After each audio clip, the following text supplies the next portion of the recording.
All right, so what's the title? What's the title of today's class? That's right, daggone it. Today's class is Wakanda to Mount Zion. Y'all get ready for this one. I know you ain't ready for it, but just get ready for it. All right, so radicalism. I want to talk about radicalism just for a moment. Is a change by revolution when you look up the word radicalism. And not a revolution of guns, knives, or vibranium, but a revolution of the mind. Malcolm X has said something, I paraphrased it before, and I really liked what he said. He said, revolution knows no compromise. Revolution overturns and destroys everything that gets in its way. This truth that we're in is about revolution. Give me that scripture. Who's reading for me? Oh, it's Ezekiel. It's Ezekiel. Give me 2 Corinthians 10, please. I'm going to show you that. Revolution overturns and destroys everything that gets in its way. There is no compromise. Get that. The book of 2 Corinthians. Now, I'm going to cut these scriptures short because I do want to get on that marriage thing. So I'm just going to go through this thing quick. The book of 2 Corinthians, chapter 10 and verse 3. For though we walk in the flesh. For though we walk in the flesh, come on. We do not war after the flesh. See, brothers, sisters, this war is not after the flesh, meaning a war of guns and knives. It ain't that kind of war. Go ahead. For the weapons of our warfare are not carnal. The weapons of our warfare are not carnal, meaning sinful or man-made. Go ahead. But mighty through God. But our weapons are mighty through God. Come on.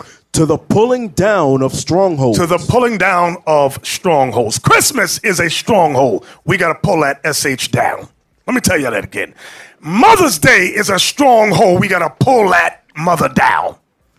These things are strongholds. These things must be pulled down. Why? Because they're hindering us from getting the kingdom. Read on. Verse 5. Casting down imaginations. Casting down, the truth of God casts down imaginations. For example, you might imagine that Jesus Christ was a white man. We gonna cast that mother down. You might imagine that Christmas is okay. We gonna cast that down too. Read it again. Casting down imaginations and every high thing that exalted itself against the knowledge of God. And every high thing that exalts itself above the knowledge of God. That's your white man. That's your Philly neighborhood white man. Everything he puts out in the media must be cast down, must be pulled down. Was that it? And bringing into captivity. And bringing into captivity. Every thought. Every thought that we got must be brought into captivity when what? To the obedience of Christ. To the obedience of Christ. Go ahead. And having in readiness to revenge all disobedience. We must revenge all disobedience when? When your obedience is fulfilled. When your obedience is fulfilled. Meaning we can't be hypocrites. We cannot be do as I say, not as I do. It must be do as I say, do as I do. That's how it has to go down. Bishop, yes. Yeah, I didn't see. Get the, what is that, Ezra 7:10. Is it saying the same thing? Saying the same thing. Just pop up in my head. The book of Ezra, chapter 7 and verse 10. For Ezra had prepared his heart to seek the law of the Lord and to do it and to teach in Israel statutes and judgments. Because guess what? His fulfillment of himself, knowing himself, then he was prepared to teach his people. But a lot of y'all brothers who teach class, then you're caught up in some dumb things out here because you don't believe you're a teacher. You don't believe that God weighs you up to teach your people. Then these other brothers you heard, oh, I didn't know this, I didn't know that. But they're willing to teach other people. You understand? Why not let God use your body for righteousness? You know how dumb they look? You are here preaching Israel. They're watching you on YouTube. They're watching you on class, on Periscope. Now you come up here with your head down. You know how dumb they look? That's so dumb, man. Because what's going on to your head, you don't know what you stand for. You don't know what you're into. Because if you really know what you're into, you would have never be that dumb. Some of our people sitting here, right? Some of online right now. Some of you, where's the camera for the online? Is that the one right there? Some of you online right now talking about, I don't care how bad white people hate me. I'm going to love them anyway. I'm just going to love them. Give me Psalms 139, please. You brothers and sisters like that, with your Christian mindset, your white supremacist mindset, you might not want a revolution, But you need a revolution. That's what Malcolm said. You need it bad. You need it yesterday. Give me that Psalms 139, verse 21 and 22. The book of Psalms, chapter 139, verse 21. Do not I hate them, O Lord, that hate thee? Do not I hate them, O Lord, that hate thee? And am not I grieved with those that rise up against thee? And am I not grieved with those that arise up against thee? Come on. I hate them with perfect hatred. Our King David said, I hate them with a perfect hatred. That ain't in the Bible. I know y'all thought that wasn't in the Bible. Some of you probably got that blocked out of your Bible. Now that hate that is taught, it ain't the crazy hate. Let me explain it. Because some of y'all might be crazy, so I got to explain myself so you don't go out there and be Negro. This hate that is talking about, give me Ecclesiastes 7:7, please. I'm going to explain the hate that this is talking about. Come on, Ecclesiastes 7:7. The book of Ecclesiastes, chapter 7 and verse 7. Uh-huh. Surely oppression maketh a wise man mad. Surely oppression maketh a wise man mad. It don't say a stupid man mad. It says a wise man. What does a wise man do when he's mad? He contemplates, he studies, he gets his thoughts together. He organizes, he builds bridges. Wise men build bridges, but fools build walls. Understand that. So in today's lesson, we're going to explain how we're going to build some bridges with our brothers and sisters. We're going to build some major bridges. From there, give me Jeremiah 29, 4 through 7. I'm going to touch on some history today. The book of Jeremiah, chapter 29, verse 4. Come on. Thus saith the Lord of hosts, the God of Israel, unto all that are carried away captives. We've been carried away captive. We are the descendants of slaves, the diaspora. Go ahead. Whom I have caused to be carried away from Jerusalem unto Babylon. Whom I've caused to carry away from Jerusalem unto Babylon. Go ahead. Build ye houses. The scriptures say, build ye houses. So it's not wrong for you brothers and sisters to want a home, to get a house in the land of your captivity. There's nothing wrong with that. Go ahead. Build ye houses and dwell in them, and plant gardens, and eat the fruit of them. Read. Take ye wives, and beget sons and daughters. Read. And take wives for your sons, and give your daughters to husbands, that they may bear sons and daughters, that ye may be increased there and not diminished. We don't die, we multiply. Read. And seek the peace of the city. And this is the part I wanted to get to. When it says, and seek, because some of you might get confused. It says, and seek the peace of the city. Go ahead. Whither I have caused you to be carried away captives, and pray unto the Lord for it. So when it says seek the peace of the city, write this down. Romans 13, obey the powers that be. That's all that means. It don't mean, oh, I love you, Mr. White Man. I just love you till the day I die. It ain't talking about that. It's talking about obey the laws of the land. That's all it's saying. And then wherein we dwell, ask the Most High for peace for those areas wherein we dwell. Nobody want Allah Akbar to set off where we live. I know I'll be driving across the bridge praying, Lord, please don't let no terrorists take part now. Wait till I cross the bridge, Lord. Then you could do what you're going to do. But not while I'm on it. Please, Lord, please. So some of you may not want a revolution, but some of us are in desperate need of a revolution, a spiritual revolution. Okay, give me Luke 21. I want to touch on some history because you may be wondering about the title of the class, from Wakanda to Mount Zion. Let's start with Luke 21. Luke 21. And I'm going to answer some questions about why doesn't the white man teach us our proper history? Let me tell you something.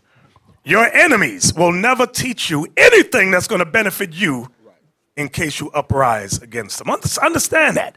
If it's going to benefit you, that you may rise up and be superior to him, he will never teach you these things. And it's mostly women that ask that question. Women and effeminate brothers.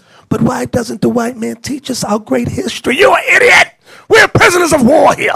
And I'm going to explain that historically. Bishop, that's what the problem is. They don't realize that they're prisoners of war. That's number one. Number two, you don't realize that you're our enemies to him. He's our enemy. You'll think that you're in the land of, what's going on with this thing? They don't, you know, I said, they don't realize that they're in the land of their enemies. They don't realize that you are an enemy to him. They don't realize that. That's the reason why they make that mistake. So now let's touch on some history. Okay. Give me Luke 21. Do you have from Babylon to Timbuktu? Somebody help him again. Somebody help Officer Isaac. Give him the book from Babylon to Timbuktu. Do I need to get my copy, officer? Yeah. You are not prepared. Somebody help him. Wow. All right. Luke 21. We're going to start at verse 20, Officer Ezekiel. The book of Luke, chapter 21 and verse 20. And when ye shall see Jerusalem compassed with armies, then know that the desolation thereof is nigh. So the armies, in case some of you are new in here, the armies he's making reference to are the Roman armies. The year he's prophesying about is the year 70 AD. There was a 7-year siege which ended around 70 AD, our destruction. Read it again. And when ye shall see Jerusalem compassed with armies, then know that the desolation thereof is nigh. Then know that the destruction is near. That's what the word nigh means, near. Read. Then let them which are in Judea flee to the mountains. Now when it says let them which are in Judea flee to the mountains, it means run deeper into Africa. Write that down. Here's a precept, Matthew 2:13. What the angel instructed our forefather Joseph to do. Matthew 2:13 for you doubting Thomases out there. The book of Matthew, chapter 2 and verse 13. And when they were departed, behold, the angel of the Lord appeareth to Joseph in a dream, saying, Arise, take the young child and his mother, and flee. What's that word? And what? And flee. What? And flee. And what? And flee. And what? And flee. And flee. Where? Into Egypt. Which is deep in Africa. Read. And be thou there until I bring thee word. You know what we fail to realize? We fail to realize that Israel is adjacent. Israel, the land of Israel, is adjacent to the land of Egypt. You can walk from Egypt into Israel. What's the original name of Israel? Canaan. That was the land of Ham. Let me say it again in case you... Ding dong, ding dong. Israel was the land of Ham. Look up. You over here, look up, go to Google. Google it for me. Middle East term. Read that. The term Middle East may have originated in the 1850s in the British India Office. However, it became more widely known when American naval strategist Alfred Thayer Mahan used the term in 1902 to, quote, designate the area between Arabia and India. Now, notice, it became popular in 1902 by the devil Alfred Thayer Mahan to designate the area between, watch this, Arabia and India. Is the land of Israel in Arabia? No. But it falls under the term Middle East. This is why when you say, or you hear people say, Israel is in the Middle East, you think two things, one of two things. You think either A, white man, or B, Arab. That was strategically done so that we would forget that Israel was the land of Canaan, the land of Ham, which is modern day Africa. Everybody understand what I'm saying? Yes, sir. Uh-huh. Okay, from there. Go back to Luke now. So we got to stop using that term, Israel is in the Middle East. No, it's in Africa, the land of Canaan. Northeast Africa, to be exact. Read. The book of Luke, chapter 21 and verse 20. And when ye shall see Jerusalem compassed with armies, then know that the desolation thereof is nigh. Then let them which are in Judea flee to the mountains. So those mountains we fled to was Africa, deeper into. I'll use that term now. Deeper into. Read. And let them which are in the midst of it depart. Run for your lives. Depart out. Read. And let not them that are in the countries enter thereinto. Read. For these be the days of vengeance, that all things which are written may be fulfilled. Now raise your hand if you know the answer to that verse. What was Christ making reference to? For these be the days of vengeance, that all things which are written may be fulfilled. In the back, pen in his hand, last row. Shalom, Bishop. Deuteronomy 28, the curses of the siege. What's your name, brother? Yahushua. Oh, Yahweh Shabbat, thank you. Yes, so what is it making reference to? To Deuteronomy 28, chapter 28, the curses of the siege of Jerusalem. Okay, very good. Let's get that. Deuteronomy 28, let's read it kind of quick, Officer Ezekiel. I want 28, verse 49 down to 52. Read that quickly for me. The book of Deuteronomy, chapter 28. Now, I would go a little slower, but I want to get to that marriage thing. I can't let that thing slide. Go ahead. Deuteronomy, chapter 28, verse 49. The Lord shall bring a nation against thee from far, from the end of the earth, as swift as the eagle flieth. The symbol of Rome was the eagle. Read. A nation whose tongue thou shalt not understand. The language they spoke was Latin, Latin, and that's not Spanish. Read. Verse 50. A nation of fierce countenance, which shall not regard the person of the old, nor show favor to the young. They didn't care how old we were or how young. Read. And he shall eat the fruit of thy cattle. This is colonialism. He shall eat the fruit of what? Of thy cattle. Read. And the fruit of thy land, until thou be destroyed. Which also shall not leave thee either corn, wine, or oil, or the increase of thy kind, or the flocks of thy sheep, until he have destroyed thee. And he shall besiege thee in all thy gates, until thy high and fenced walls come down. That's talking about 70 AD. Now also, remember, these curses are reoccurring. This also happened. Let me see who's thinking now. When did this same thing happen before? Remember, it's talking about the gates being besieged, and when you keep reading down, we were resorting to cannibalism. That happened in 70 AD, but when else did it happen? On my left, on my left, on my left. Over there, my left, way over here. Shalom, leadership, Brother Job. Brother Job. When the Babylonians destroyed Jerusalem. Correct. When Babylon came and destroyed Jerusalem, they besieged our gates. We were resorting to cannibalism, just like Rome did. So the curses were reoccurring. So put that in mind, in case you meet one of these dumb, stupid Christian apologetics out there. Give me Babylon Timbuktu, page 84, please. The book of Babylon, Timbuktu, page 84. Who wrote this book? The author is Rudolph R. Windsor. Okay, come on. In the year 65 BC, the Roman armies under General Pompey captured Jerusalem. In 70 AD, General Vespasian and his son Titus put an end to the Jewish state with great slaughter. During the period of the military governors of Palestine, many outrages and atrocities were committed against the residue of the people. Come on. During the period of Pompey to Julius, it has been estimated that over 1 million Jews fled into Africa. Over 1 million Jews fled into Africa. That's what you want to keep in mind. When Christ said, when you see Jerusalem come past by armies, flee to the mountains, that's the proof right there. Okay? Now, there's also a movie called Shaka Zulu, where the British, there's a British doctor with a British general, and he asked, who are these people over here? He said, well, let's just say for metaphor's sake that they are the wandering Jews of Africa. They didn't put that in there by accident. It was purposefully put in there. They know black people asleep. Read on. Did you finish that? Come on.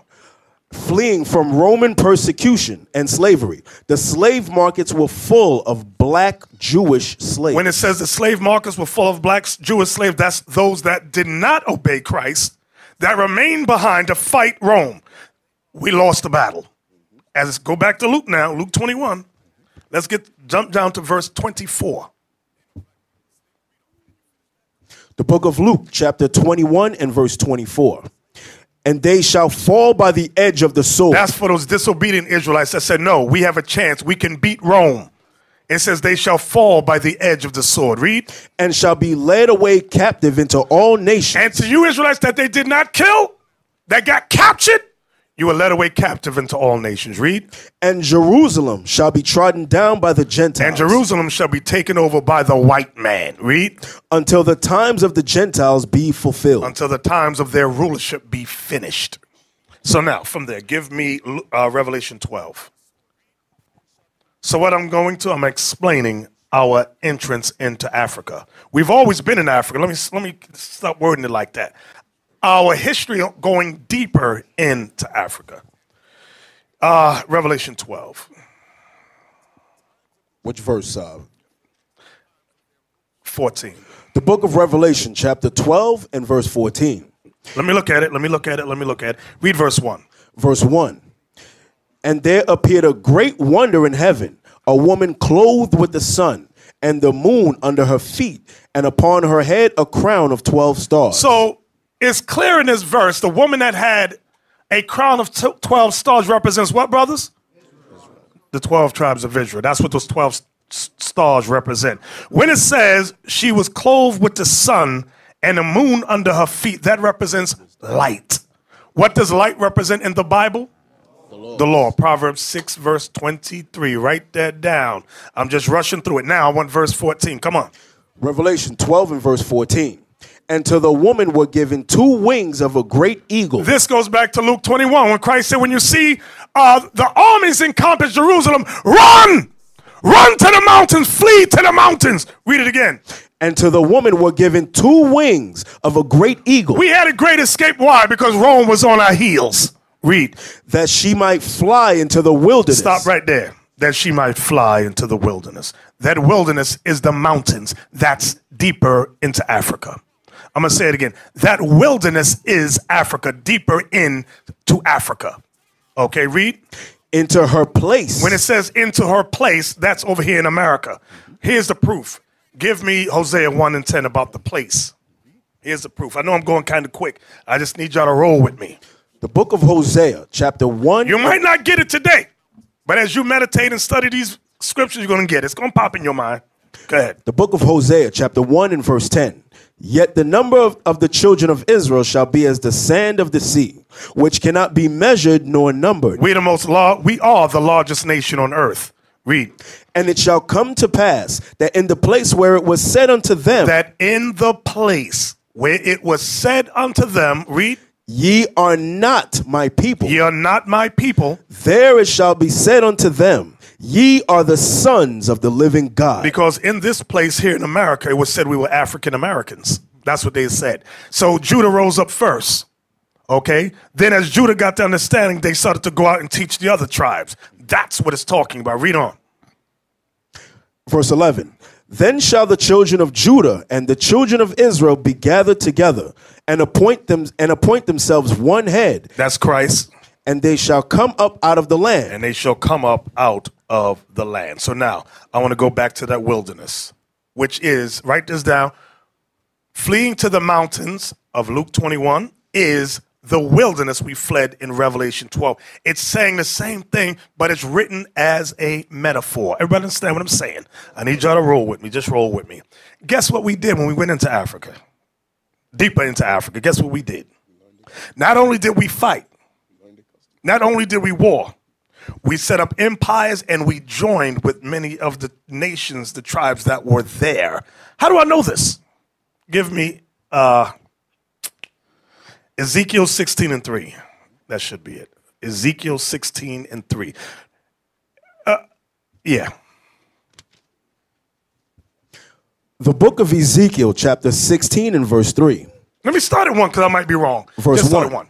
Yeah. Again, the word of the Lord came unto me, saying, Son of man, cause Jerusalem to know her abominations, and say, Thus saith the Lord Here God come. unto Jerusalem, thy birth and thy nativity And thy birth and thy nativity is of the land of Canaan. is of the land of Canaan. Remember, you got to know the history now. When we entered the land of, hold that. Give me Leviticus. I think it's 18 and 2. I think. Find it for me. You know what I want? That's it. Yes, sir. Yes, sir. Okay. Thy birth and thy nativity is of the land of Canaan.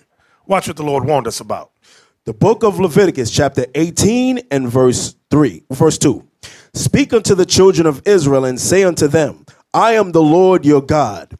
After the doings of the land of Egypt, After the doings of the land of Egypt, where we came out, come on. wherein ye dwelt, shall ye not do. So he said, don't follow the customs that you came from Egypt. Don't keep those customs. Read.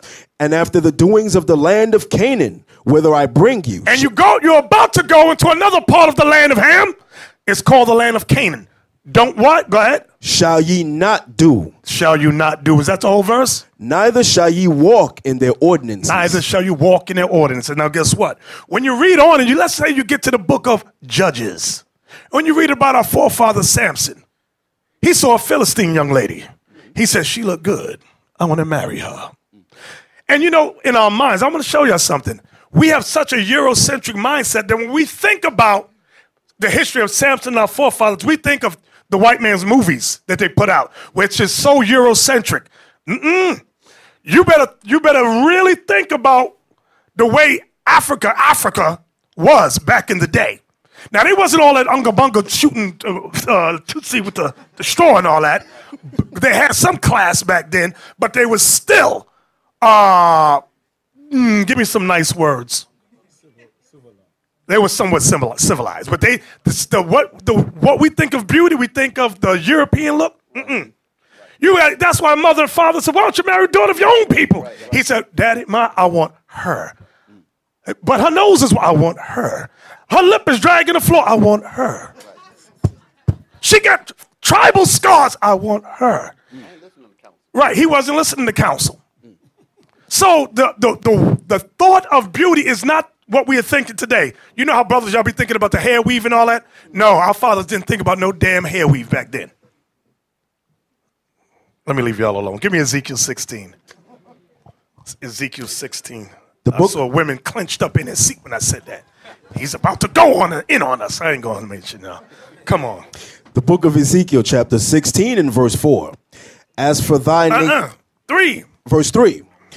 And say, thus saith the Lord God unto Jerusalem, thy birth and thy nativity is of the land of Canaan. Watch this. Thy father was an Amorite. He's insulting us. Your father was an Amorite. And thy mother an Hittite. And your mother was a dusty Hittite. God is insulting us, saying, he's telling us we took on the culture, the customs of ancient Africa. That's what he's saying. And that's what we did. This is why when you read the textbooks, you read about the slaves that went to Puerto Rico and Haiti. What did we bring? What did our people bring with them? African customs. Voodoo and all that other Shango and Eligua and all that. Where did we get that from? Africa. Well, that's where we got all that stuff. The dancing with all that stuff we took from then. So now, watch this. Give me the book, Jewish Diaspora. Put it on the screen. I want the cover. It says Jewish Encyclopedia, something like that. Come on. I know somebody's online saying you can't prove what you... I already did it in the Bible. Now I'm going to go to a secondary source. Well, actually, we went to a secondary source with Babylon and Timbuktu. Now we're going to a third source. Come on, brothers. You see the cover right there. Now, when you walk into a bookstore, you'll see a book like this and walk on by. You will not think of opening this book because you got two devils, Edomites, on the cover. Encyclopedia of the Jewish Diaspora, Origins, Experiences, and Culture. This is volume 2. Now we want to go inside the book and see what the quote-unquote rabbinic scholars or Jewish scholars wrote. When you open the book, it says Africa, Jews in Africa. Now I want to go down to the highlighted part and see where they begin. Right there. Can you read that, Officer Ezekiel? Yes, sir. Jerusalem fell in 70 CE, and zealots fled to Egypt, where they fomented a Jewish revolt, capturing large parts of the countryside, but not any urban areas. The Romans suppressed these uprisings during the Great Revolt of 115 to 117 CE. So I thought it was interesting that they started there. Okay, to go into that. Now, that history that we're reading about in Luke 21. Now, give me the next page. Go down to the bottom. Right there. A number of groups throughout Africa claim historical links with the Jews. Go ahead. The most feasible claim is that of the Beta Israel of Ethiopia. Read. Recognized by the Israeli government as Jews in 1975. Jump down to the next paragraph that's highlighted. The Lemba live in Transvaal in southern Africa. Okay, from there, give me the next page. So I thought when I opened it, and I thought this was interesting, how they're not talking about themselves, because I thought it would be talking about them initially, but it's talking about the blacks. Let's zoom in on that top part. Read that. Jews in Africa.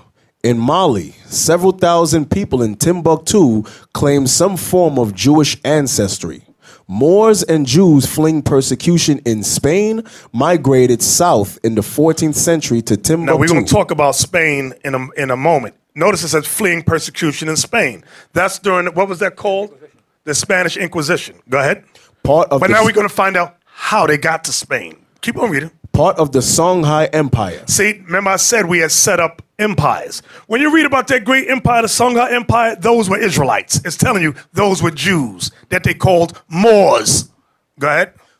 And this book is not for us. We'll be in a store, we'll go, la-da-da-da-da. I ain't reading that. This is for their people.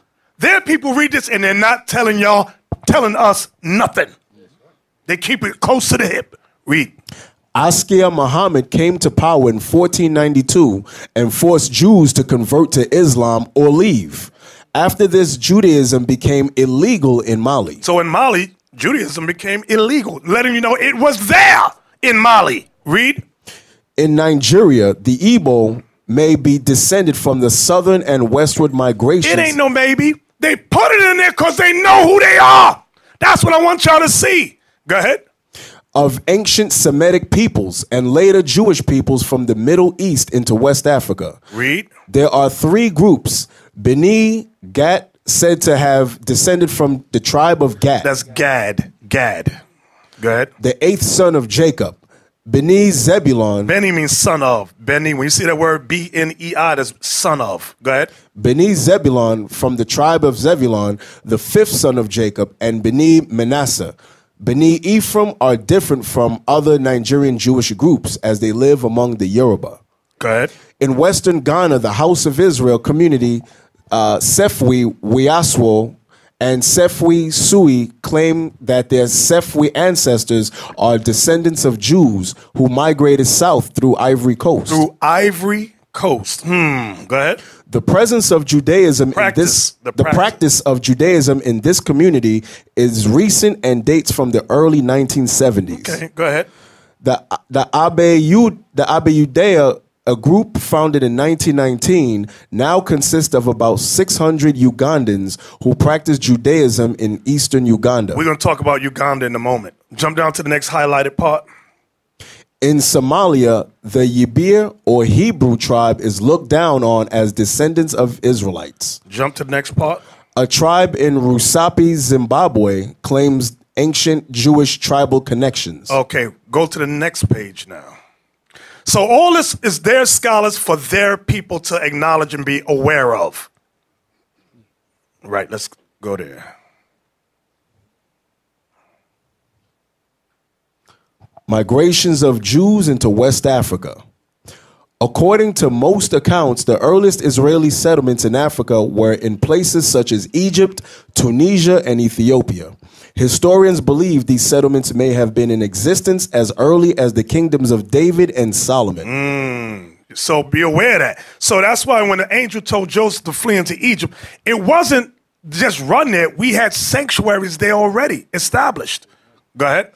As well as during the Assyrian invasion of northern Israel in 722 BCE and the Babylonian captivity of Judah in 586 BCE and in the Punic Carthaginian age. That's during the time of Hannibal. Go ahead. These communities were augmented by subsequent arrivals of Jews after the destruction of the Second Jerusalem Temple in 70 CE. You know what that's saying right there?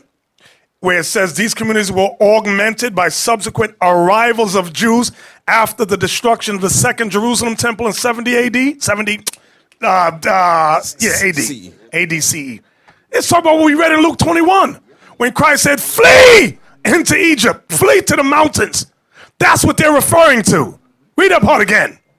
This gives me goosebumps. These communities were augmented by subsequent arrivals of Jews after the destruction of the Second Jerusalem Temple in 70 CE, when 30,000 Jewish slaves were settled throughout Carthage by the Roman Emperor Titus. So they know our history. We don't know our history. Was that the last page? Okay. You know, I like the top part. You see where it says about the legend of Beni Musa? It tells you what the word Musa means. Son, it says sons of Moses. Y'all heard of, what's that king, the most richest king in Africa? Mansa Musa. His name Musa is Moses. I just thought it was, you know. Anyway, read the highlighted part. Migrations into sub-Saharan Africa. In later centuries, Jews are believed to have settled in Western Africa during the height of the Songhai, Mali, Ghana, and Canaan-Bornu empires. According to the accounts from explorers... They know that all these empires were Israelites, Jews. So they'll put a word like believed to. No. They put that in there for their people to be aware of. Read. According to the accounts from explorers of the region, several... Wait. According to the accounts from the explorers of the region, go ahead. Several powerful Jewish families of the Songhai Empire were of Jewish origin. Boom. Go ahead. Until Askia Muhammad came to power and in 1492 decreed that all Jews either convert to Islam or leave the region. So this is the history of our people when we fled into Africa. Read that next highlighted part. Established a local Jewish community between Mali and northern Nigeria. Some accounts place West African Jewish communities in the Ondo forest of Dahomey south of Timbuktu. In the 1930s, these groups still maintained a Torah scroll written in Aramaic. Aramaic is not talking about this Hebrew we all be seeing today. This is the old language. Go ahead. That had been burned into parchment with hot iron instead of ink, so it could not be changed. Go down. Let's see, was there more? Okay, was there another page? No? Okay, let's go out of there. Give me the book of Zephaniah. So we proving our points, brothers, are we not? Yes, sir. You better believe it. Give me Zephaniah 3 and 10. The book of Zephaniah. That's why when I saw the movie Black, I didn't bug out. Brothers, but look at the plate in the lip. I said, he got a plate in his lip. I guarantee you check back from that tree far enough, you might have a plate in your lip too.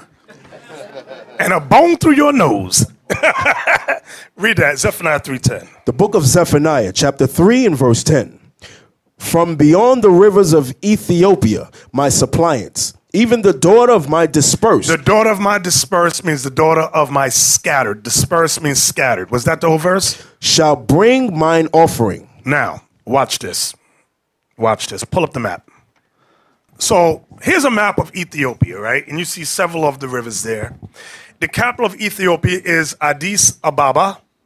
And if you can see that above the words Addis Ababa, you can see the Blue Nile. Okay?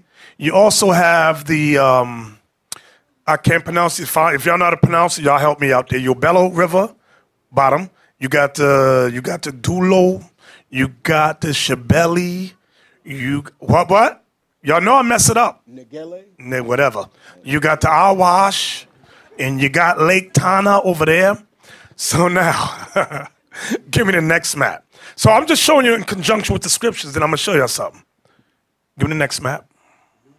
Okay. This is the Blue Nile River. Blow it up, Blake. I want us to be able to see it. Now, you see in Ethiopia, on my right, you see Addis Ababa, which is the capital, and you see in dark blue, that's the Blue Nile, and how it goes out of Ethiopia towards the Sudan, and it connects with the Nile River system. You see it in yellow. And it goes all the way down. Okay, now, what I want to do, Ezekiel, I want you to go to from Babylon. I had to fact check our brother, our dearly beloved brother, Rudolph R. Windsor. I said, let me see if what he's saying is true. Read that, because there are some bones in the book. You got to fact check when you're, because all these books ain't 100%. The Bible is 100%. That's the primary source of information. Babylon to Timbuktu, page 79. The book of the book of Babylon to Timbuktu. By the time of the prophet Zephaniah, about 630 BC, Ethiopia and the adjacent lands of Uganda and Kenya were swarming with black Jews. Zephaniah says, 3 verse 10, from beyond the rivers of Ethiopia my suppliants, even the daughter of my dispersed shall bring mine offering. This verse is an indication that the Israelites would be multiplying and making converts among the inhabitants beyond the rivers of Ethiopia. No doubt this prophet had communication with the Jews in this remote area.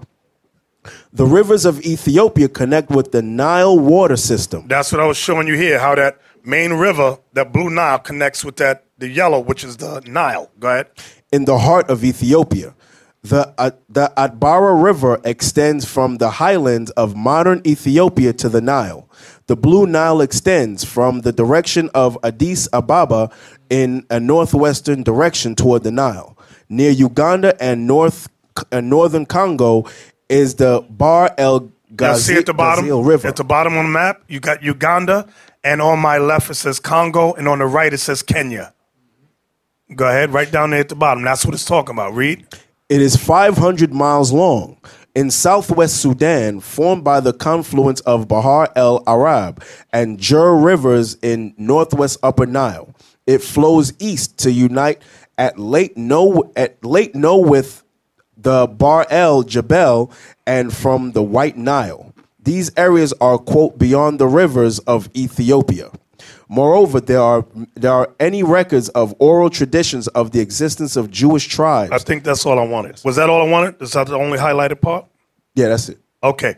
Give me the next map. Let me see something. I gave you another one map. I want to see why I gave it to you. Okay. I want you see the Blue Nile above Addis Ababa. And again, you got it connects to the Nile, which goes from, you see Cairo, all through Egypt. It goes through Sudan. It goes down to Uganda. It goes down. You got the Congo on the left. You got Kenya on the right. It goes down to Burundi at the very bottom, and it keeps going down. So the prophecy is, the scriptures is telling us where the Israelites would be. Now, go back to Zephaniah. I'm going to show you this because you might be thinking, well, maybe it was for back then, but it's not current for today. Let's see. Zephaniah chapter 3 and verse 10. From beyond the rivers of Ethiopia, my suppliants, even the daughter of my dispersed shall bring mine offering. In that day shalt thou not be ashamed for all thy doings, wherein thou hast transgressed against me. For then I will take away out of the midst of thee them that rejoice in thy pride, and thou shalt no more be haughty because of my holy mountain. Which is Israel. Read. I will also leave in the midst of thee an afflicted and poor people. And that's how they are, afflicted and poor over there. Go ahead. And they shall trust in the name of the Lord. And they shall trust in the name of the Lord. Read, watch this. The remnant of Israel shall not do iniquity. It's telling you the remnant of Israel is right there. Keep reading. Nor speak lies, neither shall a deceitful tongue be found in their mouth. Watch this. For they shall feed and lie down, and none shall make them afraid. So is that in the past or is that now? That's now. When it says, and they shall feed and lie down, and none shall make them afraid. That's going into the coming kingdom. Because right now they're under fear. So we're reading prophetically locations of where the Israelites are. So we got to get out, and guess what? A lot of them have never been mixed with nothing. So they got, their look is not like, you know, we got the high yellow looks and all that. They don't got that. They ain't been Americanized. Right. No, they don't got a Jerry curl. They ain't got none of that. No perm. They might be unga bunga and all of that stuff. Blue, black. Yeah, exactly. You making jokes. Give me Zechariah chapter 8, verse 7 and 8. Zechariah chapter 8. The book of I want the next map. Go back to the maps. There's another map I sent you. It shows two sides. Hold on. Let me get this map. X side. I don't want this no more. On it. I'm sorry. Go back. I forgot something. I wrote it down. Go back to that. Yeah. When you keep going down on that river, I wrote it down because it was not on that map. Where is it? Dag. Oh, I got it right there in my Bible. I wrote it down. It goes through from Egypt, Sudan, watch this, Tanzania, Uganda, Kenya. Dag, my handwriting's like chicken scratch. Rwanda down to Zaire, Z-A-I-R-E. You heard about Rwanda? Goes all through there. So we'll look at them and go, who the hell are them Hamites? The Bible is saying the remnant of Israel is there. Give me I don't know. Over here, I want the next map. So that means Bishop. This where we go to gather. We're going to go there and gather. Oh, then you better believe that. Give me the next map. I sent you a map. It's on the group me. Right there. Blow that big. Now give me Zechariah 8, 7 and 8. The book of Zechariah, chapter 8 and verse 7. Listen good.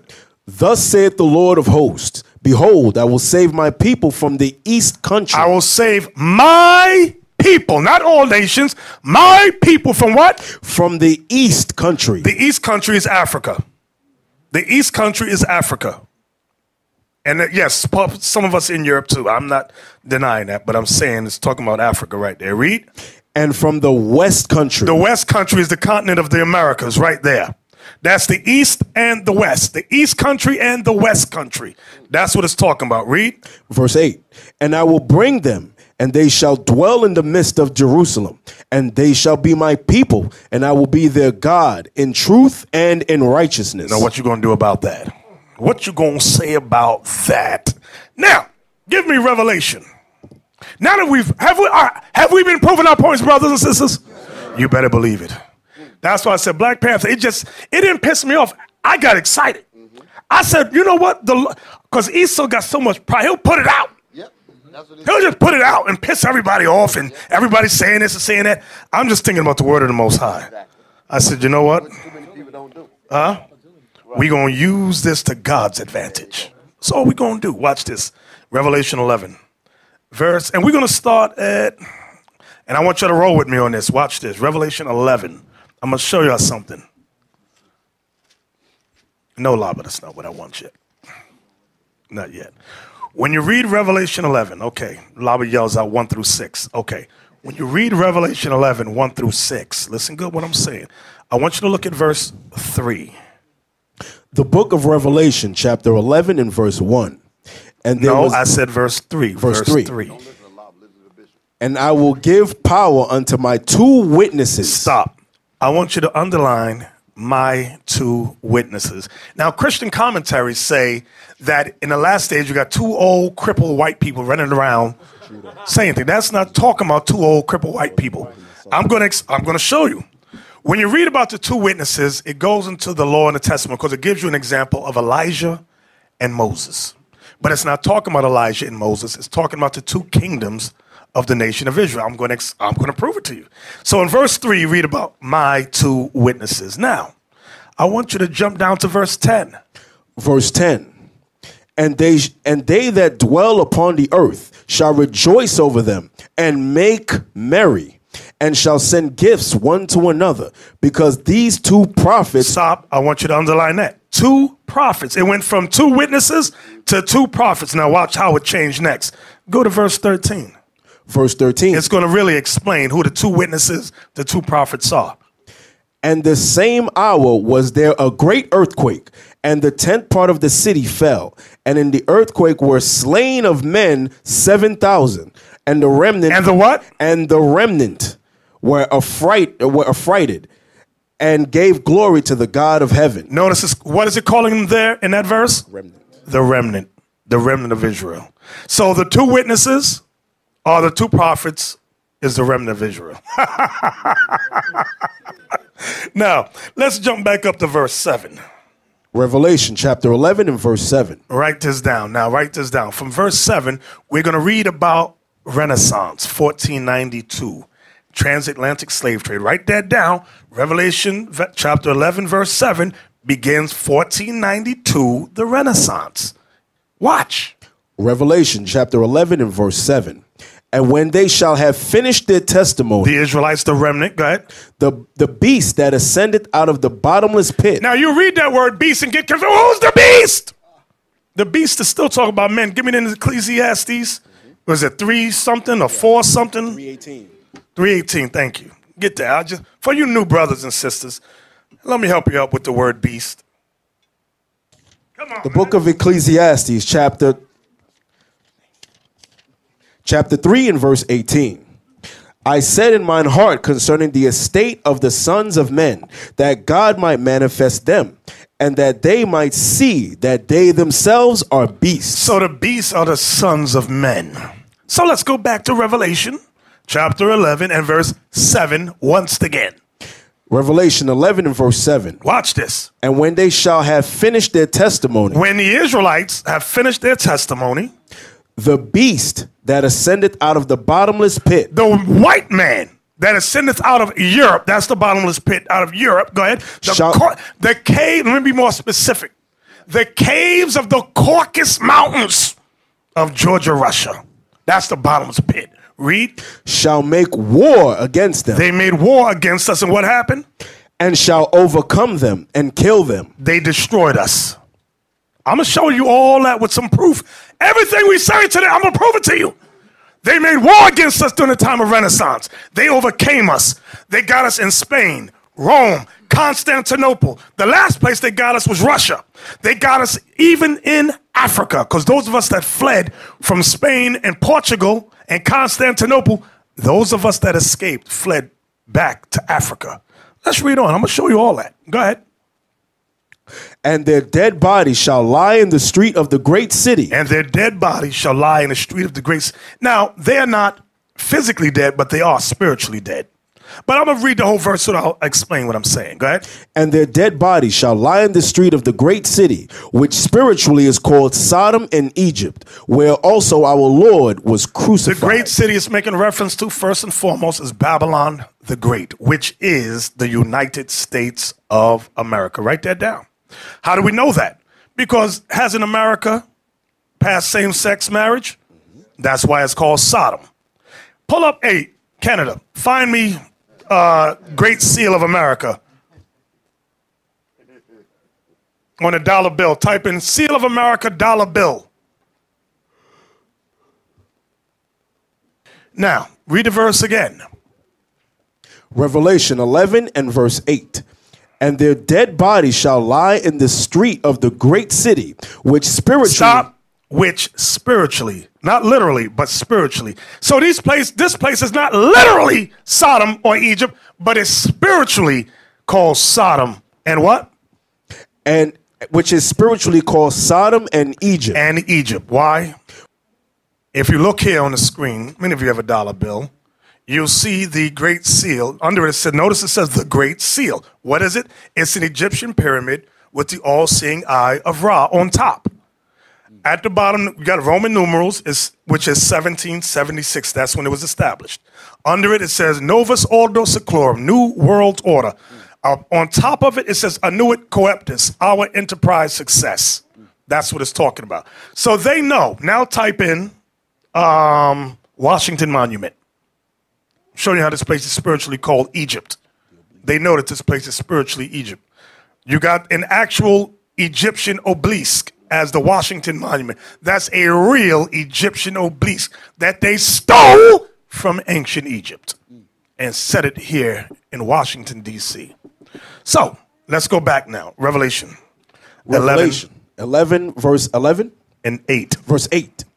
And their dead bodies shall lie in the street of the great city, which spiritually is called Sodom and Egypt, where also our Lord was crucified. Type in Jesus. Right there. That's what it means when it says where also our Lord was crucified. His image was crucified as a black man. They changed it. And his teachings have been crucified. His image was crucified and his teachings were crucified. That's what it's making reference to. They changed his whole look, his whole teachings. Okay, get off of that before Ephraim start worshiping. Santa Maria, Jesus Cristo. Where we at now? We're at verse 9. Revelation 11 and verse 9. And they of the people and kindreds and tongues and nations shall see their dead bodies 3 days and a half. 350 years. And shall not suffer their dead bodies to be put in graves. Because we're not physically dead. That's what it means when it says, and shall not suffer their dead bodies to be put in graves. Give me that in Proverbs. You know what I want? Yes, sir. Is it 21? Where is it? You know what I want? Yes, sir. They that wander out of the... way of the understanding. Yeah. 21:16. Thank you. The book of Proverbs, chapter 21 and verse 16. The man that wandereth out of the way of the understanding shall remain in the congregation of the dead. Now you may ask, but wait a minute. How did we go from being that great nation to becoming wandering out of the way of understanding? Well, it's simple. When they conquered us during the time of slavery, what laws did they set up regarding our education? We could not read or write. They made us base people. That's what they did. Those of us that were kings and rulers, they killed us. The rest, they said, raise these kids up as ignorant children. That's what they did. Okay, let's go back to Revelation. I'm going to prove everything I'm saying. I'm going to just keep saying it. Where are we reading down to? We're going down to 11. Go ahead. Verse 10. And they that dwell upon the earth shall rejoice over them and make merry. They made Christmas celebrations called Merry Christmas. Go ahead. And shall send gifts one to another. They shall send gifts one to another with our sons and our daughters as slaves. Go ahead. Because these two prophets tormented them that dwelt on the earth. Now I want to pause right there. Because these two prophets, read that next line. These two prophets tormented them that dwelt on the earth. Read it again. These two prophets tormented them that dwelt on the earth. One more time. These two prophets tormented them that dwelt on the earth. One more time. These two prophets tormented them that dwelt on the earth. See, we tormented them during the time of the Middle Ages. Jump back up to verse 7. I want y'all to see something. Verse 7. And when they shall have finished their testimony, the beast that ascended out of the bottomless pit shall make war. What's that word? Shall make war. What's that word? Shall make war. We are prisoners of war. This is what the Bible is revealing. Now jump down to what you just read in verse 10. Because these two prophets tormented them that dwelt on the earth. During that time, we tormented them when we ruled. See, you want to know why the white man will not teach? Are you kidding me? You've got to be an idiot to think they're going to teach us that we tormented them and ruled them. Y'all saw the movie Planet of the Apes? There's a scene, I'm talking about the old one, the original. There's a scene where one of the, I think it was an orangutan, whatever, he said, we never meant it to get out that these people at one time ruled us. They kept that thing secret. They said if they know that they ruled us, they will rise up against us. Now, let's get into something. Give me the book. Canada, listen to me. Give me the book Spanish Illumination. This is y'all's favorite book. But I do like this book. Spanish Illumination. Give me the cover. We made some very profound statements. You got some Edomites online probably heckling and laughing. Ha! You niggas never ruled us. Oh, okay. Here's a book put together by John Williams. It's called Early Spanish Manuscript Illumination. That's the cover. Now, it's a strange cover. Now, it'll strike your attention because you see black people on the cover. You see black angels and you see a black Jesus in the middle with black cherubims on either side of him. Hey, I want to see what this book is about. I'm looking at the faces, y'all. You're looking at feet. I'm looking at faces. Let's go inside the book. Okay, this is the same image. This is the same image. Now, I want the next, move that over if you can. Just move it over. And I want the next page with the writing. This is in Spain prior to the Renaissance. Let me say it again. This is in Spain before the Renaissance. Now, this is plate A to plate 8B. Moriola in Job of 945. Christ in majesty. Now, let's read that. Christ, whose darkened flesh tones now give him an almost negroid cast. Stop! Give me the picture. Put the picture back. This is how white people be lying. Zoom in on the one in the middle. Let's zoom in. And almost, no, that's Negro. That's Negro. That ain't no quasi, maybe. See, these are the pictures I like, where it ain't no, no doubt. That's beautiful. Look at the hands. No room for doubt. No, that's black. That's Negro. That's like in the first book I showed you that it said about the Jews in Nigeria. It said they claim to be. That's what they do in their books. Books. We'll read that and go, oh, maybe that's not true. They're saying they claim, but no, they're saying it for their people. Just like in this book, their people will read this and go, they was ruling in Spain. You and I will read this and go, it says almost Negro, so they're not really black. Maybe there was a fire. And the fire just jumped on their face and their hands and forgot to get on their clothes. And the white, look on the side, the flowers on the side, I forgot to get on that. but the fire just jumped in their face, hands, and feet. Okay, y'all see that? This is in Spain because we ruled Spain. Let me ask somebody. I want y'all to think about this question. Why is it that these books exist?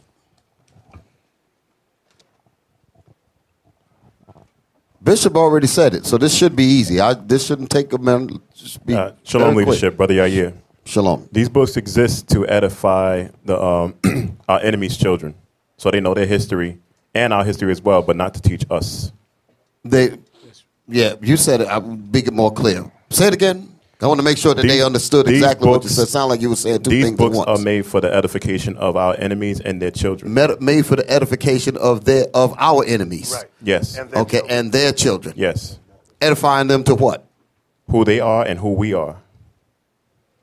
What's the purpose of doing that? So they can keep themselves in control of us.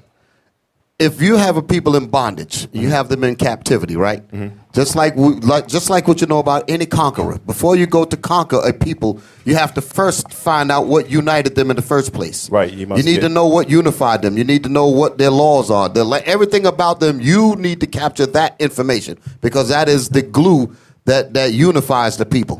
Mm-hmm. So me as a conqueror, me as an enemy, I need to take that and keep that in my pocket.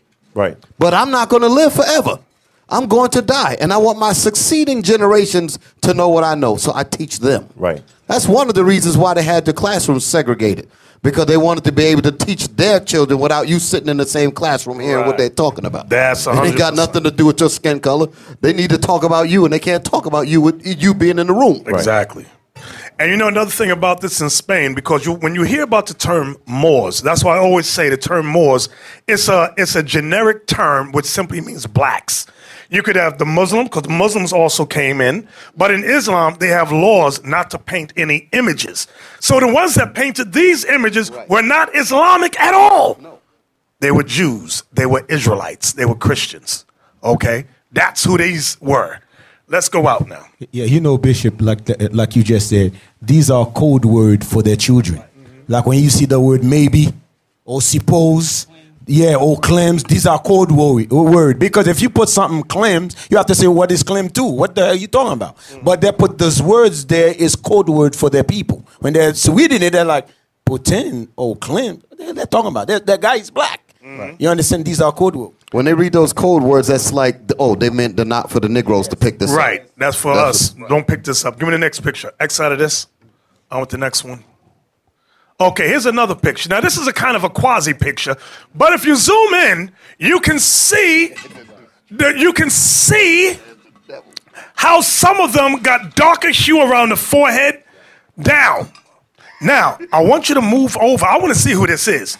Just move over. Canada, move over. I can see that. Can y'all see that they're black? I see that they're black. Look at some of the face tones.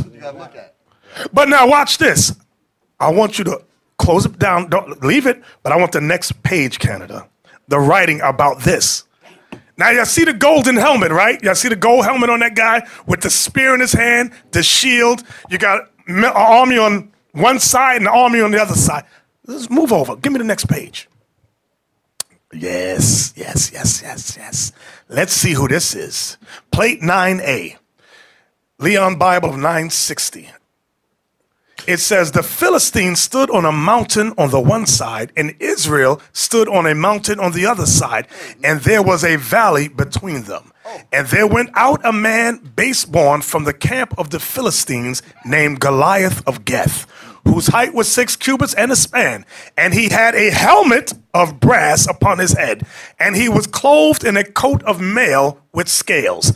And the weight of his coat of mail was 5,000 sickles of brass. And he had greaves of brass on his legs, and a buckler of brass covered his shoulders. And the staff of his spear was like a weaver's beam.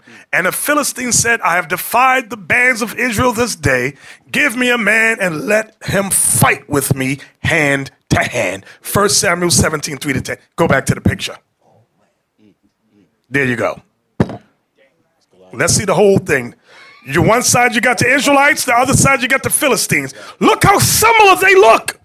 In the center you got Goliath of Gath. We all see this. This is Black beautiful. people. Wow. Black. I don't think it hit people. them, Bishop. It didn't hit them. It didn't hit them. Y'all still mowing it around your head. This is what you just saw on the screen. Let Let me help him out there. Zoom in the back to the military, the army. Zoom in. Zoom in on the faces. Yeah. Y'all don't see them black skin back there? What is wrong with y'all? You should rejoice over this stuff. Right.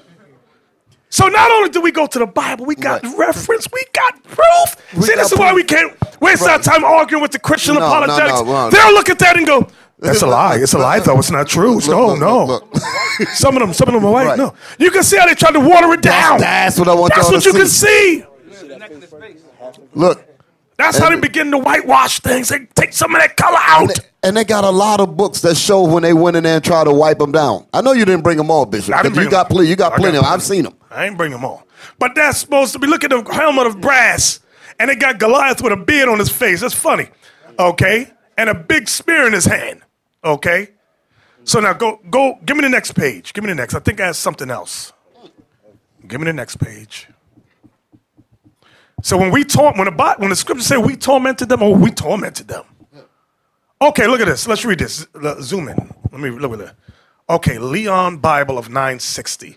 Leviticus, it says Aaron in the tabernacle. Leviticus is the only book in the 960 Bible to have I forgot to mention this. They found Bibles in Spain with these images painted in the Bibles. Leviticus is the only book in the 960 Bible to have introductory full-page picture. Its subject is the wilderness tabernacle described in Exodus, where Aaron and his sons are to perform priestly functions according to the prescriptions in Leviticus. Aaron is the largest figure, wearing the golden diadem and voluminous priestly garments. He reaches forward to anoint the horns of the altar with the blood of a calf as his sons join in the ceremony. Let's go to the picture now. Go over. Come on, Canada. We want the image. That's it. Aaron is the largest figure in the temple. Let's zoom in. Let's zoom in on Aaron. I want y'all to look at the black man with the big fro right there. Do y'all see that? And you can see they tried to whitewash him too. Zoom in some more so they can really see it. And look at the sons of Aaron, black.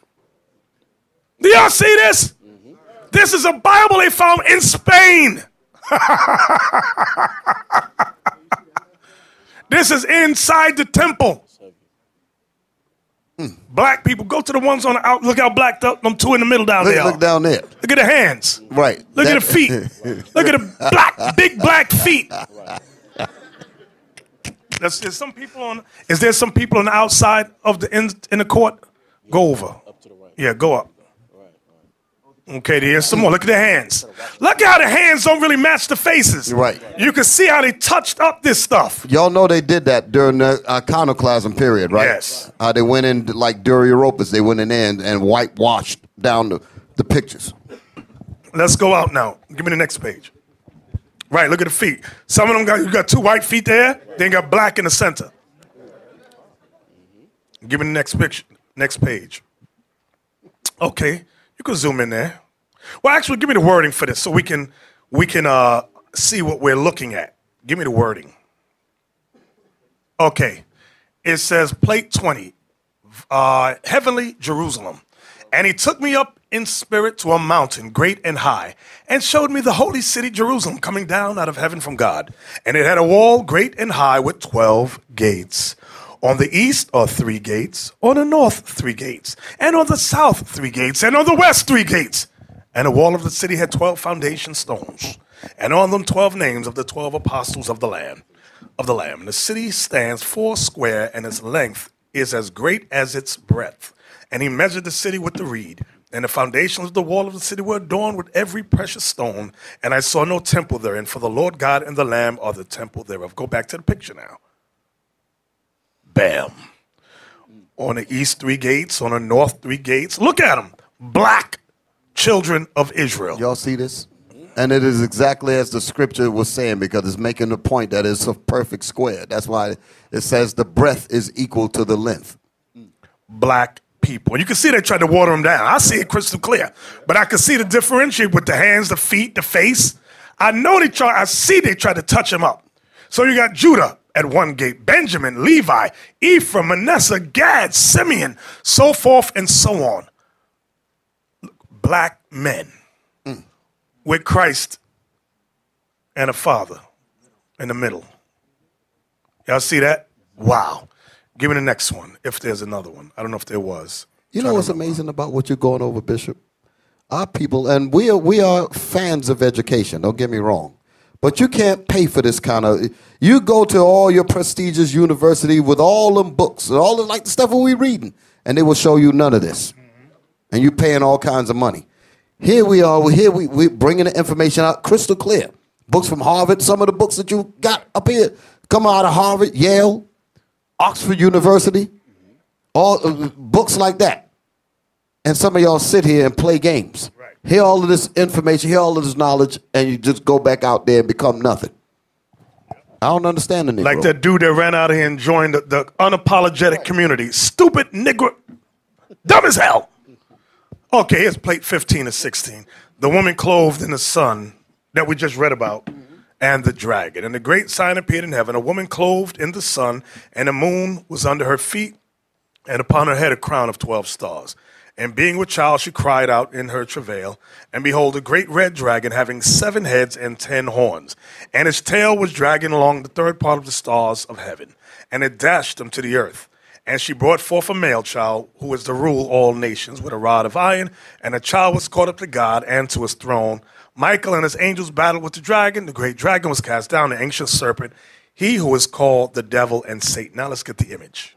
Let's look at the woman which represents the 12 tribes of Israel on my left. Let's zoom in. You see the dragon with the 7 heads? Let's get the woman which represents Israel.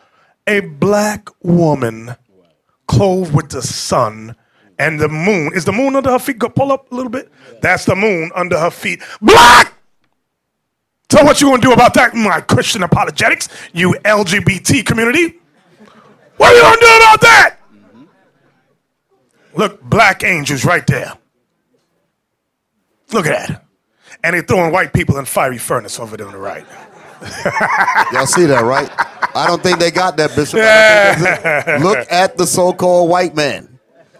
Look at them. So, yes, they had the color. That's right. Get the Lord a hand of that thing. That's Christian. Do you see how dangerous this is to your mind for us to know this?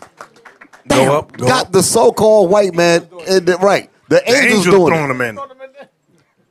There you go. Look at this. Christ and the angels. Look at that. Christ right there. Black man sitting on the throne. Y'all see that? Black. Where is this? Spain. In Spain. In Spain. Look at the color contrast so y'all can understand we're talking about 2 different people. Look at the color contrast of the faces and the bodies of what we're showing you with Christ, the angels. To go back and get the Medomites again. So they can get the instant comparison. Huh? The A-B pack comparison. Look. Red people. Look at them. That's beautiful. All That's praises. beautiful. Was there more to that, Canada? Was there anything else on that book? That was it? Okay, now X out of that. X out of that. Oh, we ain't finished yet. We're not finished. Give me Image of the Black. You know I love this book. You can X out of all that. Give me, I want Image of the Black. That was some good stuff right there, brothers. Oh, yeah. Can I get a witness? All praise to the Most High. Go ahead, Bishop. Now watch the price of that book shoot up. Y'all better hurry up and get your copy. I'm telling you. You're gonna have X out of this, Canada. have to have a retina scan by the time you go there and get the book that time. Next time. That's it. Now this book here. Now, this book, it is hard to get. This is the new edition, but I managed to get the new edition. The Image of the Black in Western Art. Look at the title under it, the subtitle. From the early Christian era to the, what does that next part say? To the age of discovery, from the demonic threat to the incarnation of sainthood. Now, notice who's edited. It's edited by David Byman and Henry Louis Gates Jr. You know, when I was at the school in Rochester, or Buffalo, they didn't have the cover. And inside it didn't say Henry Louis Gates Jr. And I kept saying it. So I'm trying, and his name was not there. Wow. So I guess they had the older edition, But on this edition, they got his name there. So, but what I want y'all to see, let's see the face of this guy in armor. Where's that book from, Bishop? Harvard. Is it Harvard or Yale? It's Harvard. It's on the inside cover. I was looking for the word on the outside, but it's on inside the book. Yeah. It tells you Harvard University Press. And this is like you said, this is why they wanted to keep the schools segregated. Yep. Because they didn't want us, to find this stuff out. Notice how dark, and this ain't no quasi, how can I be sure black? This is a black man. I want you to understand that. Let's go inside the book. Oh, watch this. Zoom in on them words. I'm going to show you how the devil's a white man. I mean, the white man's the devil.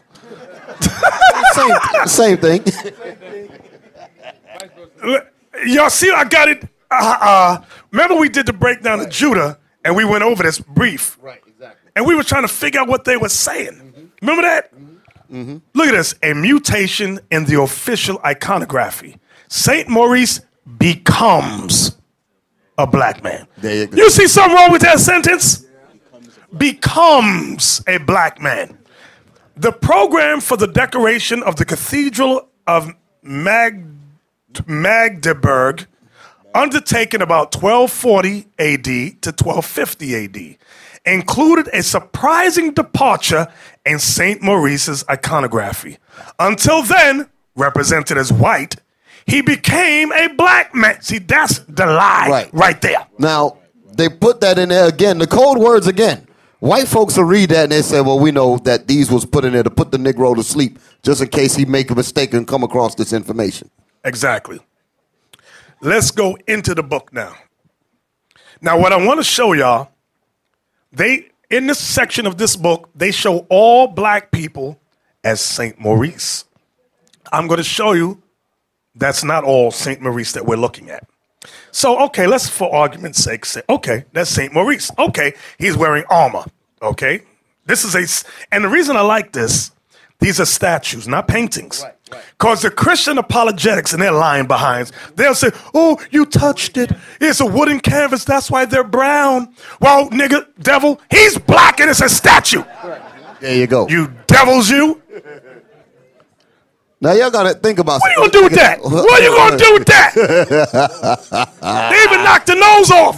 They couldn't try. They said, no, it was too big. They said, he's too black. He blew black. They couldn't get the whole nose, Bishop. It was too big. The nose was too big. They got part of it. Yeah. They said, damn, the Negro features are still there. Gee, Harvey, what are we going to do? Yes. So when you read about the Knights of the Round Table, things of that nature, I'm showing you, all that was us. All that was us. I'm going to prove it. Let's go further into the book. Bishop, they call us a hate group, but who wrote these books? Exactly. We're a hate group for finding them? Right. We found the books, now we found them, now we're a hate group. Come on, Canada, come on. I said, let's go to the next picture. Okay, let's get the wording at the bottom. Now, I want to see what number. Okay, 121. It's the 121 is on my left. It says, St. Maurice detail of a painted panel from the outer right-hand wing of a whatever that word is. This is in Vienna, 1447. Look at the year. 122, which is next to it, St. Maurice, detailed of the painted reverse of the right wing of an altarpiece. Notice the year, 1370 to 1380. I want you to notice the difference in years. One says 1447, the other one says 1370. And they're both St. Maurice. Let's go up. Now, let's look at these for a second. If you know anything about a family crest or a family seal, how do we know, let's say Deacon Yellowstop writes me a letter, I'm in Vienna. How do I know it comes from him?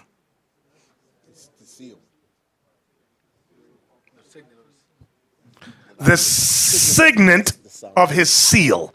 Remember, don't think about what you got going on today in this dumb kingdom. Right. Back then, they used an insignia, right, which,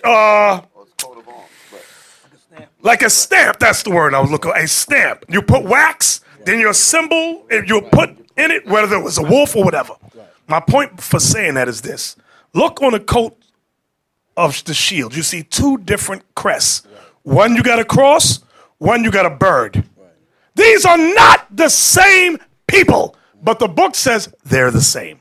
Your family crest is your family crest. You don't change arbitrarily. I feel like getting a different symbol today. You didn't do that. Not at all. You did not do that. Your family crest was your family crest. Whatever military you belonged to, that was their symbol. You didn't change from Monday to Thursday. I'm going to change my symbol today. That's Negro. But this is what they'll lead you to believe. So these are two different guys here. Black. Are they black brothers? You better believe it. Give me the next page. Yeah, even though their face look totally different. Right. People. And notice they're wearing armor. Right. Armor! We don't know nothing. You think of a man, a knight in shining armor, you think white folks. Right. Oh no. How deceived we've become. Next. And the whole idea of saying that they're all the St. Maurice was to make you think there was one Negro out that whole region. Exactly. That's the point. Zoom in on the bottom so we get the numbers. I want the numbers at the bottom. Okay, there's 132. It says St. Maurice. Detail of the left wing of a carved altarpiece, 1450 to 1500. 133. St. Maurice again. Detail of the left wing of a carved altarpiece, dated 1492. 1492. Let's take a look at them. Pull back out. Black men, not only do they have armor on, they have capes. What you gonna do about that? Capes, Bishop. They had gold capes. Capes. See, you'll see stuff like this and go, no, that's too glorious for black people. No. What happened to the plate in the lip? What happened to the bone in the nose? No. Oh, no. So those of us that ventured out and conquered Europe, this is how we got down. We wore armor and we had capes. Right. We was bad to the bone. When we walked through cities, they moved the hell out our way. Now, with this kind of majesty... And they jet black these. This ain't a painting. Right. These are statues. Statues. Can y'all dig it? Can you dig it? Can you dig it? See, they don't know where that's from. Y'all know where that's from? Yeah, all right. Let's go to the next one now. Okay, now here's another one. Okay, you got the black woman with a black baby, bottom left. Look at the nose. You got a black man on my right. Let's go up. Let's look up. Go up. Come on up. Let's look at that castle. Let's look at the castle. There's a head of a black man with, you can see the hair. Right by the door. The peppercorn hairstyle. That's how they used to do it with the gate above his head. Then on this side, on my right, you got two heads of black men with the bandana, whatever it's called. What'd you say? I said on the mic. Like in the back of the room, right there in the wall we have. Just like that, at the mall. Oh, on the wall. On the wall right there. I'm talking to my pump. I'm like, on the wall. On the wall, correct. On the wall behind you. Yes. So you see black men and that's not a painting. That's stone carvings. Right. Not a wooden canvas. Not a wooden canvas. Look at that, a castle. That was us. That was us. That was us. That was us. You think with this kind of information, you think that we're going to relegate ourselves to selling dope to our own people? If we had an inkling that we come from this beautiful history. Exactly. Come on, next picture. Zoom in. What does that say? You know who's going to say it is. It's St. Maurice again. Let's see. Oh, yeah, look. Canada, come on. It says statue of St. Maurice. And it's a kid now. He's a little boy. St. Maurice has a little boy wearing armor. Wow. Done in 1425. Look at the year, 1425. A little black boy. That's St. Maurice. This all. Remember the word more means what, brothers? Black. That's all. So it's generic. Yes. They just throw the word Maurice, more. They just throw that out there. Come on. No, this is a heavy one. I want y'all to look at the top right painting. Let's zoom in on the top right. For them to go through. What do you see? This is when we began to lose our empire and a renaissance was ushering in and they were killing us. Those of us that got captured, they were slaughtering us, enslaving some of us. Those of us that escaped fled to Africa. This is what they're showing you. This was the demise. Can you read Revelation 11:7 once again? And keep that picture right there. I want that picture to stay right there on this verse. The book of Revelation, chapter 11 and verse 7. And when they shall have finished their testimony, the beast that ascended out of the bottomless pit, the white man that ascended out of the Europe, go ahead, shall make war against them. They made war against us. Go ahead. And shall overcome them. And they overcame us. And kill them. And they killed us. What are we reading? The Bible. What are we looking at? Archaeology to verify what we're reading. Now notice the devil pope, the white man right there. But then on this side, you got the same devil pope during some kind of coronation. Look how majestic we dressed with the armor and the capes. It's so unusual. You think of cape, you think white man, Superman, Batman. You don't think Negro at all. You think Negro, you think blank man. Yeah, Bishop. You notice that in the left-hand picture, the white man honored the black man, right? You notice that in the right hands, that's when they execute him, they overcome them. You see, it's the same white man picture right there. It's the same man. The same man. With their same red. devil. That's the same man right there. So he's empowered by where he's standing. The black man standing, so he's with the pride in himself where he's standing. The Edomite standing there, then he loses the power on the right. It's a before and after. Yep. Exactly. So now let's go to the next page. So all these black people that we keep seeing as St. Maurice. Let's see who this young man is. Let's zoom in at the top. Wait, what's the number at the bottom? Give me the bottom. I got to see the number. No, that's the page. I want the plate number. 146. Oh, gosh. Now let's go to the top. Page 1. Let's look at page. Oh, God. 146. Oh, look who it is again. It's St. Maurice. Statue from a niche in the central panel of the altarpiece of the high altar, done in the year 1480. A black man! Look how... I can't even get my words. He got studs in his armor. Yep. Gold-plated armor.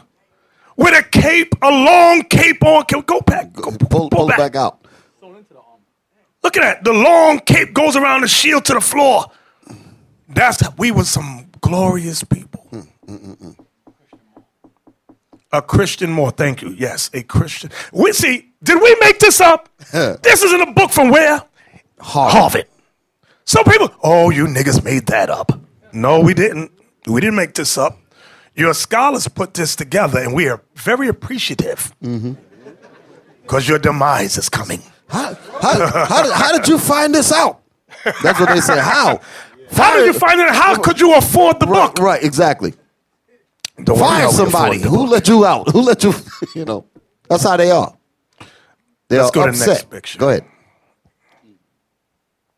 Look at this. This is and look at this.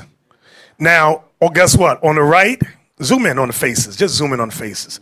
I want you to see. Now, notice you see the facial hair on the brother. Guess what they say that is too? St. Maurice. It's St. Maurice again.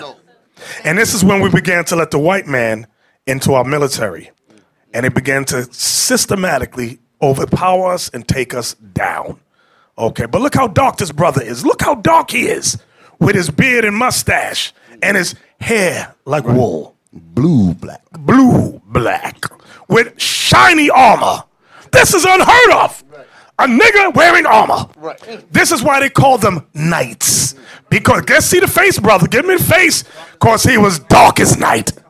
That's why they called them knights in shining armor. That's why. Wow. Let's get some more. Give me some more. Come on. Yep. Give me the next picture. Knights at the wrong table, all of that. All black men. Wow. Now look at this. Give me the number at the bottom. Under the one on the left, there's a number under the page.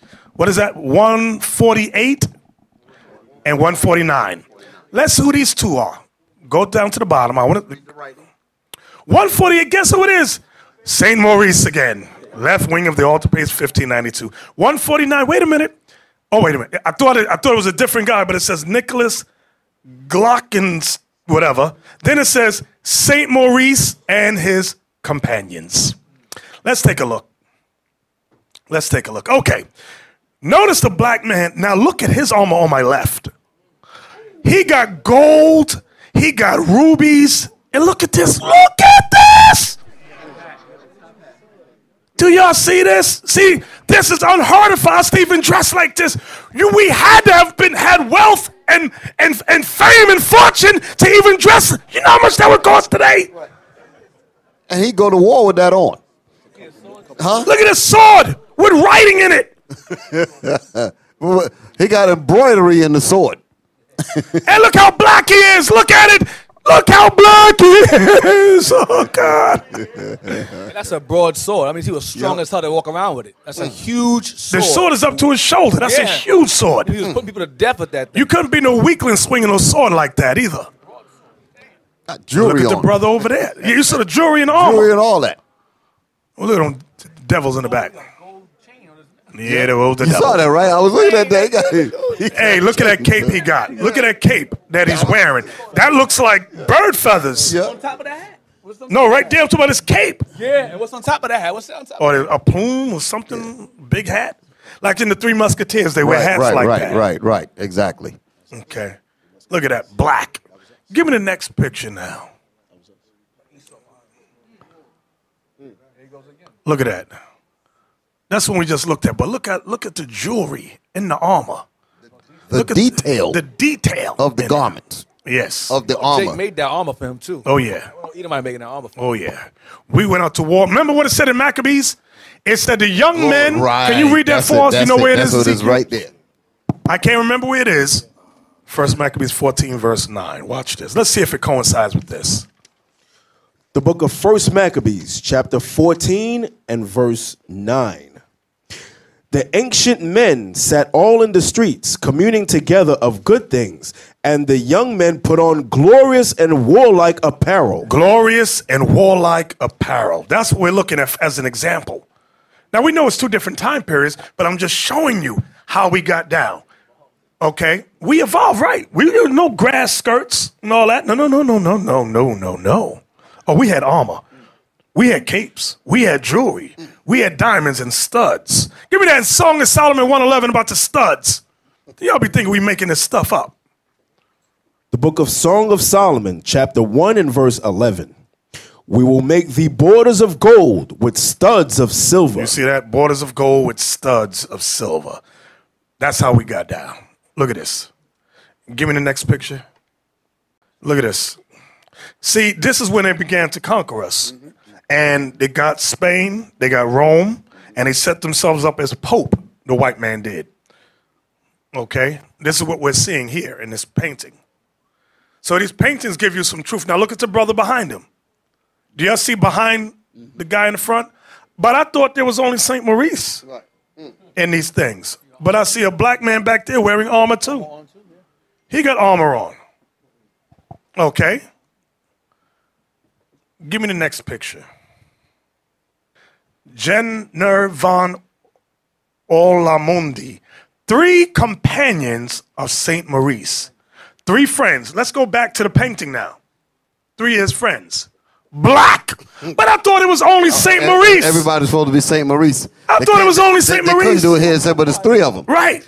So there's 4 different people. So 3, remember the guy standing behind him. Exactly. So there's more black people. I'm showing you because a Negro will get deceived when it says all these black people. Exactly, St. Maurice, St. exactly. Maurice, St. Maurice. No, they're all not St. Maurice.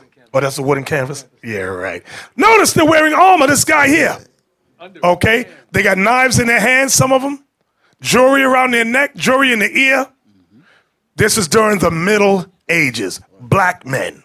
Okay? What y'all have to realize is that for the scholars to try to deceive you with certain writings in the books, talking about they all St. Maurice and his darkened flesh tones give him an almost Negroid cast and he becomes black. Right. Words like that. If they're going through that kind of work, putting that much dedication to deceive you, what does that tell you about what facts can do? Because if they'll go through these links, that means you knowing this will cause havoc among them. Exactly. If they're going to go through this kind of trouble to blind you from these things, to blind you from the Bible, they must recognize what this Bible is really going to do for you. Exactly. That's why they hate us so much. There you go. They're the real hate group. Exactly. Let's go to the next picture. Okay. Let's see the number. Let's see that. Let's zoom in on the number under the one on the left. 156. Look, 156 and 157. Let's see what it says. 156 says, Statue of St. Maurice again. From the facade of the town hall in Jutterburg, year 1508. 157 says, St. Maurice and his companions, upper half of the right wing of whatever that word is, from the chapel at Gross, whatever that word is, Whitfeetstink, I don't know the language, year 1520, Lunenburg Museum. Let's look at them now. Do y'all see this? Now let's count how many black people on the one on the right. 1, 2, 3, 4, 5, 6. Now look in the back. Look in the back. Right there. Zoom in right there. I thought everybody was St. Maurice. More black men on horseback. Who that nigga on the nag?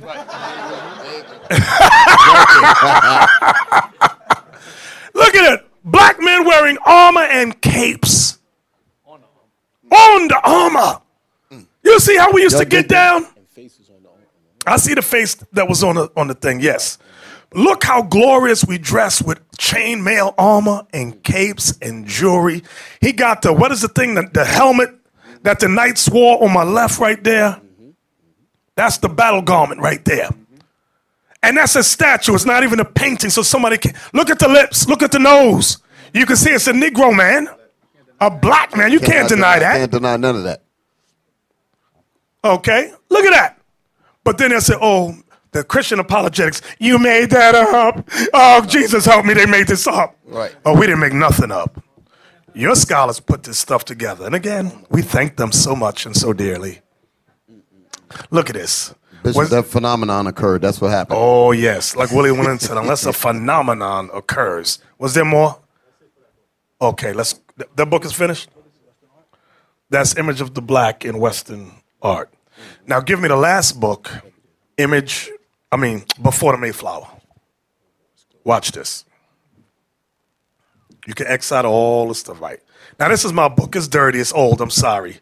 I took a picture of my book.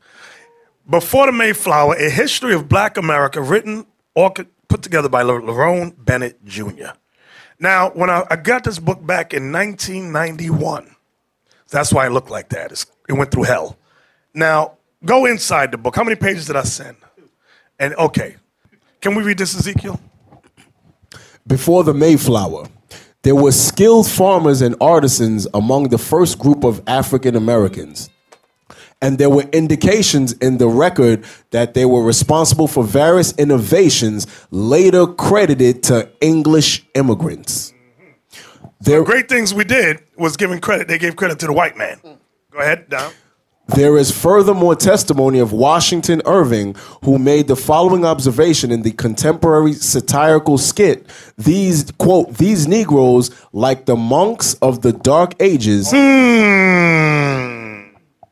engross all the knowledge of the place, and being infinitely more adventurous and more knowing than their masters. Wait a minute. They're saying the slaves were smarter than the white man.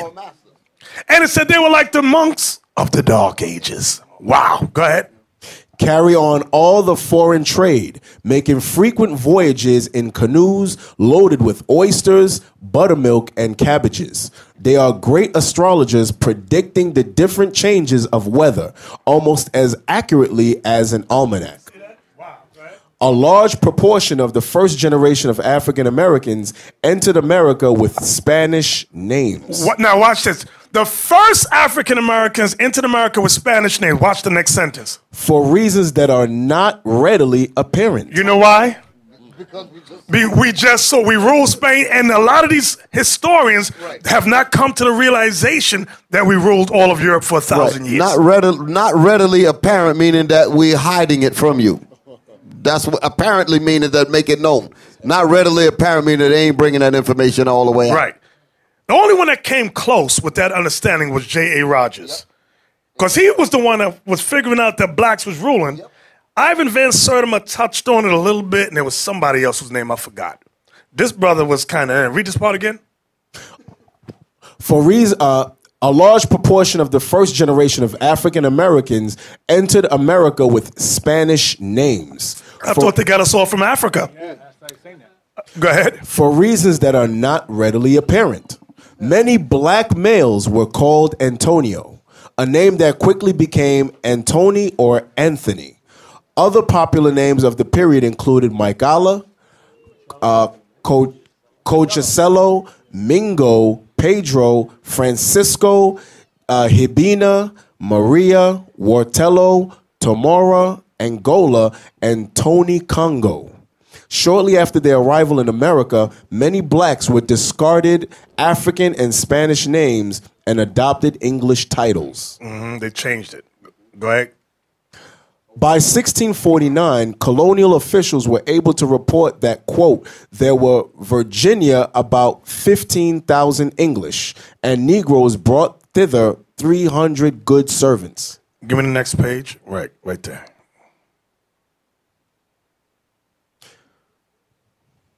The, quote, good servants came from different backgrounds with different experiences. Quite a few, as we have noted, came from England. Came from where? Came from England. I thought we all came from Africa.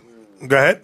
Where blacks had lived since the middle of the 16th century. Oh, we lived there way before that, but that's what he put down. Go ahead. Many came from Spain. Many blacks came from where? From Spain. From Spain. Go ahead. Portugal. And the West Indies. Go ahead. Significantly, many were Christians. Go ahead. That's what we were showing y'all.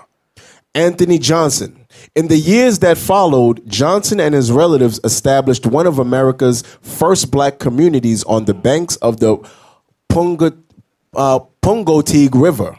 In 1652, John Johnson, who was probably Anthony Johnson's son, imported 11 persons, most of them white males and females, and received head rights for 550 acres adjacent to Anthony Johnson. 2 years later, Richard Johnson imported 2 white indentured servants and received 100 acres. Here are the records of the deeds. So they had white indentured servants. So what I've been showing y'all, now go back to Revelation, please. You have to go back there. So what we've been showing you is this, our history in a nutshell. Okay, give me that. Revelation 11:7 again. The book of Revelation, chapter 11 and verse 7. And when they have finished their testimony, the beast that ascended out of the bottomless pit shall make war against them and shall overcome them and kill them. That's what happened. At the end of the Dark Ages, the Renaissance ushered in. The white man rose out of the bottomless pit, which was Europe, and they overcame us, they conquered us, and they enslaved us. Read. Verse 8. And their dead bodies shall lie in the street of the great city, which spiritually is called Sodom and Egypt, where also our Lord was crucified. Read. And they of the people and kindreds and tongues and nations shall see their dead bodies 3 days and a half, and shall not suffer their dead bodies to be put in graves. And they that dwell upon the earth shall rejoice over them and make merry, and shall send gifts one to another, because these 2 prophets tormented them that dwelt on the earth. So all their holidays that the white man set up was in honor. If you ever look at their holidays, they're all white supremacist holidays, which many of them have to do with our downfall. We didn't realize Christmas had anything to do with it, but that's how they used it. And that's why they gave gifts one to another. And we went over that in another class. I forgot the name of the class. The history of Christmas. Okay, read on. Verse 11. And after 3 days and a half. 350 years. See, it ain't over. The party ain't over. Go ahead. The spirit of life from God entered in unto them. That's what we're seeing right now. This is the spirit of life from God entering into us. Go ahead. And they stood upon their feet. We stood up upon our feet, not as Africans, but as Israelites. That's what this is doing for us. That's what the word of God is about. Read. And great fear fell upon them which saw them. That's what they call it. Oh, they're a hate group. They're racist. It's fear. That's fear, because we're awakening now. We're waking up to the truth that we're Israelites. We're waking up to the truth we ruled Europe for 1,000 years. We're waking up to the truth that we were in Africa for 1,000 years. We're waking up. Go ahead. Verse 12. And they heard a great voice from heaven saying unto them, Come up hither, And they ascended up to heaven in a cloud, and their enemies beheld them. And they're what? And their enemies beheld When this them. destruction hits, that's what it's talking about. Our enemies are going to see us taken up into the chariots of God. Read. Verse 13. And the same hour Same hour as we're being caught up. The same time. Go ahead. Was there a great earthquake, and the 10th part of the city fell. And in the earthquake were slain of men 7,000. And the remnant. Notice it's calling the two witnesses, the two prophets, they're calling them here the remnant. Go ahead. And the remnant were affrighted and gave glory to the God of heaven. Y'all stop. What are you going to say? Right. That goes into Psalms 91 as well. When we was taken up and it said 10,000 shall fall at thy side and another 1,000 at thy right hand, but it shall not come nigh thee. That's the precept that goes with that. He said, only with thine eyes shall thou behold and see the reward of the wicked. That's some thousands that's dying in that verse there. Exactly. All praises. From there, give me Revelation 21. And I want verse 12. The book of Revelation. Start at 10. Chapter 21 and verse 10. Mm-hmm. And he carried me away in the spirit to a great and high mountain and showed me that great city, the holy Jerusalem, descending out of heaven from God. Uh-huh. Having the great glory of God. Having the glory of God. Having the glory of God. And her light was like unto a stone most precious, even like a jasper stone, clear as crystal. Read. And had a great wall. And had a wall great. And had a wall great and high, and had 12 gates, and at the gates 12 angels, and the names written thereon, which are the names of the 12 tribes of the children of Israel. That's what we just saw in the picture from Spain. Right. Go ahead. And on east 3 gates. On the east 3 gates. On the north 3 gates. On the south 3 gates, and on the west 3 gates. Read. And the wall of the city had 12 foundations, and in them the names of the 12 apostles of the Lamb. So now people always wonder, well, how do you enter into this gate? Go to chapter 22 and go to verse 14. Revelation 22 and verse 14. Blessed are they that do his commandments, that they may have right to the tree of life. Which is immortality. Go ahead. And may enter in through the gates into the city. Notice verse 14 again. Blessed are they that do his commandments. Not think about, but do his commandments. Go ahead. That they may have right to the tree of life, and may enter in through the gates into the city. But what about the people that don't do the commandments? Read. For without are dogs, and sorcerers, and whoremongers, and murderers, and idolaters, and whosoever loveth and maketh a lie. Y'all see that? Now look at this. Give me go back to chapter 21 and start at verse 23. Revelation chapter 21 and verse 23. And the city had no need of the sun, neither of the moon to shine in it, for the glory of God did lighten it, and the Lamb is the light thereof. Now that does not mean there's not going to be no sun and moon. Give me the precept. Hold that. Coming right back here. Give me the precept in Isaiah. It might be 32. I'm shooting from the hip. I can't remember. 30:26. Is you sure? Okay. Isaiah 30:26. Let me hear it. The book of Isaiah chapter 30 and verse 26. Let's hear. Moreover, the light of the moon. Oh, you cooking with gas, brother. Read that again. Moreover, the light of the moon shall be as the light of the sun. So what we see today, the moon is dim, the sun is dim, but in the kingdom to come, it says the light of the moon shall be like the light of the sun. Read.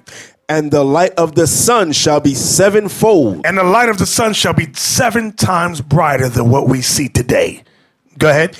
As the light of 7 days, in the day that the Lord bindeth up the breach of his people. That's the proof. Meaning when the 12 tribes are gathered back together again. That's when that's going to happen. This whole thing is spiritual. The connection that God has with us. The moon is darkened. The sun is darkened. But when we are brought back to our 12 tribes again, that's when he's going to turn that sun up, turn the moon up the way it's supposed to be. The earth going to rejoice when we come back together. Go back to Revelation 21. Revelation chapter 21 and verse 23. And the city had no need of the sun, neither of the moon to shine in it. Why? For the glory of God did lighten it, and the Lamb is the light thereof. So in New Jerusalem, we're not going to need the actual sun and moon because the Lord's going to be there. And remember, it said there was, use the word in Revelation 1:14. It said there was, it didn't say halo.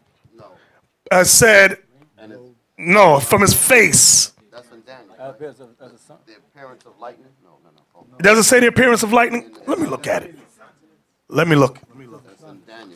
Is it in Daniel? Y'all know I'm taking a guess. Let me just look at something. That's what I'm talking about. Okay, in Daniel, where it says in his face was the appearance of lightning, meaning there was such a glow emanating from him. Like when Moses came down from the mountain, y'all remember that?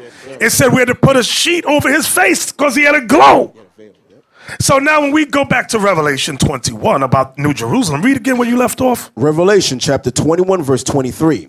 And the city had no need of the sun, neither of the moon shine in it. For the glory of God did lighten it, and the Lamb is the light thereof. Read. And the nations of them which are saved shall walk in the light of it.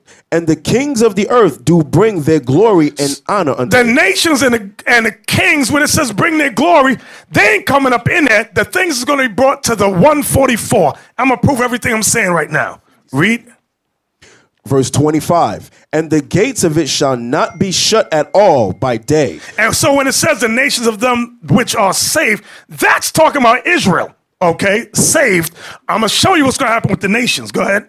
For there shall be no night there, and they shall bring the glory and honor of the nations into it. Now the precept for that is Isaiah 60, verse 10.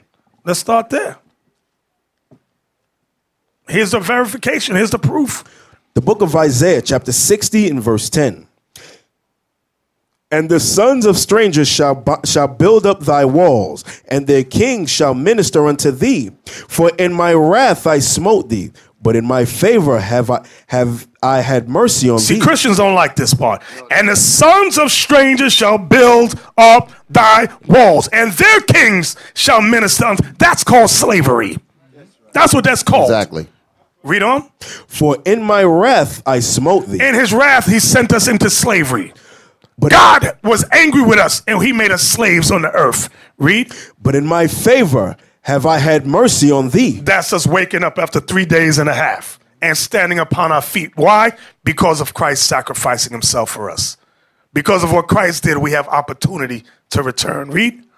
Verse 11. Therefore thy gates shall be open continually. This is what we read in Revelation 21, verse 25. Therefore thy gates shall be open continually. Go ahead. They shall not be shut day nor night. Why? That men may bring unto thee. That men may bring unto thee. Bring unto the Israelites. Go ahead. Forces of the Gentiles. The wealth of the nations. Go ahead. And that their kings may be brought. And that their kings may be brought. Go ahead. For the nation and kingdom that will not serve thee shall perish. Yea, those nations shall be utterly wasted. So everybody talking, people stressed out about Wakanda. It's fictional. We ain't worried about that because Mount Zion, that's what we're reading about. New Jerusalem, we going to have that isolated kingdom. And all nations going to come and serve and bow before the children of Israel. They must bow.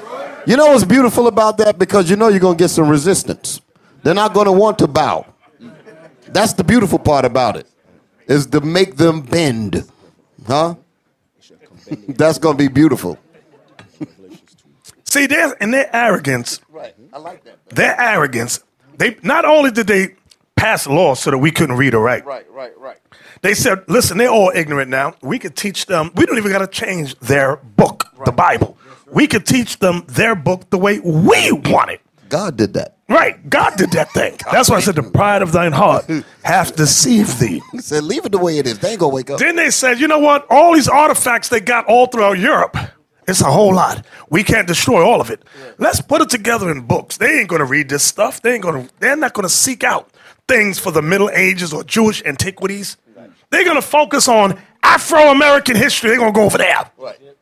Egypt and all that, Kemet, that's where they're going to go. And they figured that they got that covered too. They said, and if they do come up, we're going to blackball them in the media. We're going to do this. We're going to put all kind of stuff together to try to malign them, put them on SPLC, do all these kind. They said they got all that. The Most High going to break through all that garbage. Exactly. And still going to get the Israelites taught. There you Ain't go. nothing you could do on this earth but follow. That's it. What verse you at?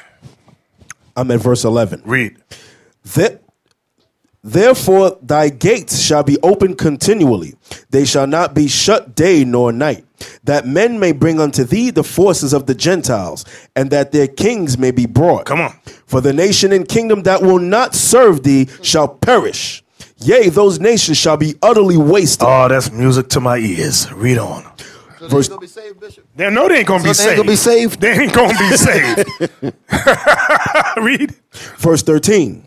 The glory of Lebanon shall come unto thee, the fir tree, the pine tree, and the box together, to beautify the place of my sanctuary. You know what they're saying? We're going to command the nations. Bring all these trees here. Bring them up to Jerusalem. Y'all gonna build them walls. That's what's going on. That's what this is saying. Y'all don't realize how glorious that is. You gonna command all of this. You gonna bring in the pine tree. You gonna bring in the fir trees, and you gonna build. And if you choose not to build, you will be utterly wasted. But with spiritual power, we can waste you and raise you back up, put you back out to work. Exactly. We make your arms drop off and shrivel up. And put them back on, go back to work. Read on. And I will make the place of my feet glorious. See that? And I will make the place of my feet glorious. So the foundation of all that the nations are going to build. Go ahead. Verse 14.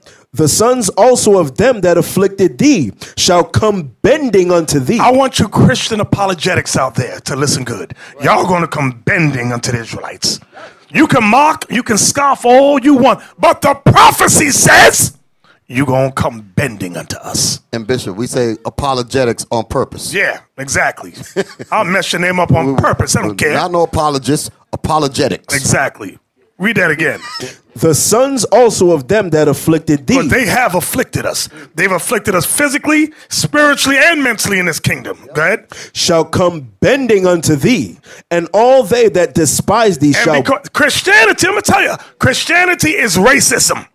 Christianity is a racist religion in all its facets, whether it's Roman Catholic, Jehovah's Witness, Seventh-day Adventist. Anytime they put up a white image for Jesus, that's called racist. Because they hate the black description of Jesus in the Bible. That's racism. There you go. White supremacy. White supremacy. That's just for one thing we point out. Read on. And then we ain't going to argue with you about Galatians. We could tell you about, guess what? Until you can prove Jesus is white, God is white, the Israelites are white in the Bible, don't talk to us. Don't do your videos. We don't care what you think, what you say. Why won't you debate us? Because you're nothing. You don't have a leg to stand on. I want y'all to understand that. Hey, why don't they just make a forum and just debate Obadiah? Exactly. Just debate that. Get in the forum and debate Obadiah. Debate the book of Obadiah. Exactly. For those verses. Just deal with that. We got work to do. Read on. The sons also of them that afflicted thee shall come bending unto thee, and all they that despise thee shall bow themselves at the soles of thy feet. And they shall call thee the city of the Lord, the Zion of the Holy One of Israel. The Zion of the Holy. You stress out about Wakanda. You better stress out about Zion. That's what you better stress out. The Most High is honored. This is all honor. Those last few lines in that verse. Read them last few lines again. And all they that despise thee shall bow themselves down at the soul. All the people that hated us, called us nigger, called us spick, wetback. The Most High said what? Read it again. And all they that despise thee, all they that spoke against us, shall bow themselves. We're gonna make them same devils bow. There you go. That's some honor. That's honor. Here you've been cursed out. That's like the victim getting revenge on the enemy. There you go. That's like the person that was raped getting ready to tear her rapist to pieces. That's what it's talking about. Read it again. And all they that despise thee shall bow themselves down at the soles of thy feet. That's what you call therapy. Right. That's instant therapy. That's justice. That's justice. Like that will fix your brain up. With all of the way they maligned us, cursed us out, spoke evil against us, when you get medicine like that, that clears up all that craziness. And you know that what restores your soul. You know what their tactic is when we read this? They'll say, "Oh, that's racist." Nah. Well, then guess what? Then that proves God is a racist. Absolutely. I ain't done with him. I'm almost done. Bishop, finish reading that. I'm going to show you about the honor. I want to talk about the honor for just a second, Bishop. Just the honor. Read that last statement again. And all they that despise thee shall bow themselves down at the soles of thy feet, and they shall call thee the city of the Lord. So not only are they going to bow, they're going to call us the city of God.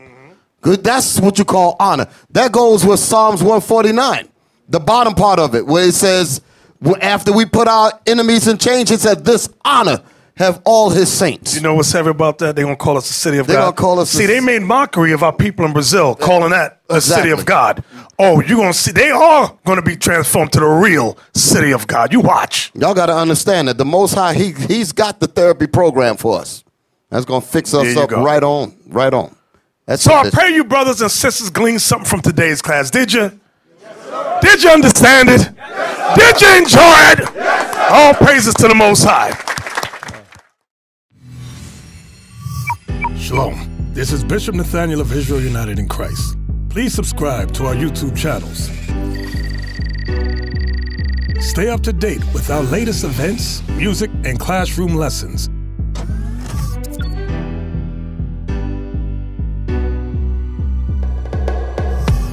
IUIC plans to continue visiting different countries where this gospel has not been preached before. IUIC needs your help in pushing this truth.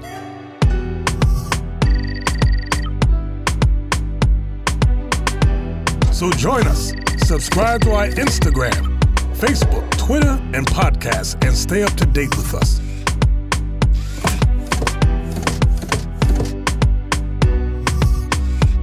For more information, please visit www.israelunite.org.